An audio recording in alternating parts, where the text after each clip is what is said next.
इस औरत ने कीड़ों पर नेल पॉलिश लगा दी। फिर हर रंग के कीड़ों को अलग अलग बोतलों में रखा गया। फिर उन्होंने जमीन में कई मीटर गहरी खुदाई की और उस पाइपलाइन को खोज निकाला जिससे कैश बैंक तक डिलीवर होता था। पाइप को कसने वाले स्क्रू को ढीला करके पाइप का एक हिस्सा निकाल दिया गया। फिर उन्होंने अलग अलग रंग के कीड़ों को अलग अलग पाइप्स में डाल दिया और नोट किया कि कौन से रंग के कीड़े किस पाइप से जा रहे हैं। बाद में चोरों ने बैंक की क्लर्क मैरी को गुमनाम रूप से एक केक भेजा। मैरी को लगा कि ये किसी सीक्रेट एडमायरर ने भेजा है, तो उसने तुरंत वो केक अपने बैंक के स्टाफ के साथ शेयर कर लिया। उसी समय रिसेप्शनिस्ट आई और मैरी को बताया कि उसकी कार किसी ने ठोक दी है। मैरी पुलिस के साथ जाकर मामले को संभालने लगी। उसकी कार बुरी तरह से डैमेज थी। असल में ये सब चोरों की साजिश थी। उन्होंने जानबूझकर उसकी कार मारी थी ताकि वो बैंक से कुछ समय के लिए बाहर रहे। जब मैरी वापस ऑफिस लौटी तब तक ऑफिस का समय खत्म हो चुका था और वो केक बैंक के अंदर ही लॉक हो गया। अगले दिन सुबह जब मैरी ऑफिस पहुंची तो उसने देखा कि केक पर गुलाबी रंग के बहुत सारे कीड़े हैं। उसने तुरंत पेस्ट कंट्रोल को कॉल किया, लेकिन जो लोग पेस्ट कंट्रोल बनकर आए थे असल में वही चोर थे। जैसे ही चोरों ने देखा कि बैंक में गुलाबी रंग के कीड़े दिखाई दे रहे हैं तो उन्होंने अपने बाकी साथियों को फोन कर दिया।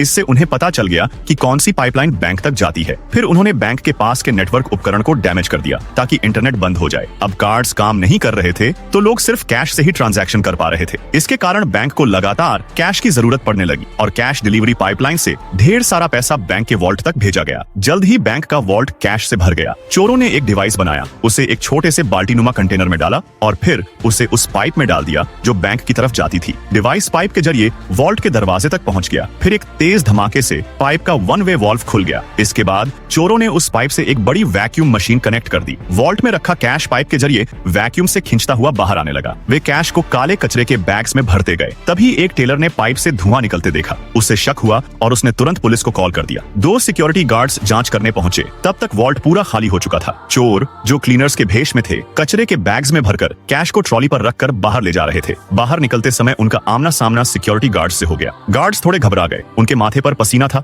लेकिन उन्होंने कुछ भी संदिग्ध नहीं समझा और सोचा ये आम सफाई कर्मी है, इसलिए उन्हें बाहर जाने दिया और आखिरकार चोर करोड़ों रुपए लेकर सफलतापूर्वक फरार हो गए।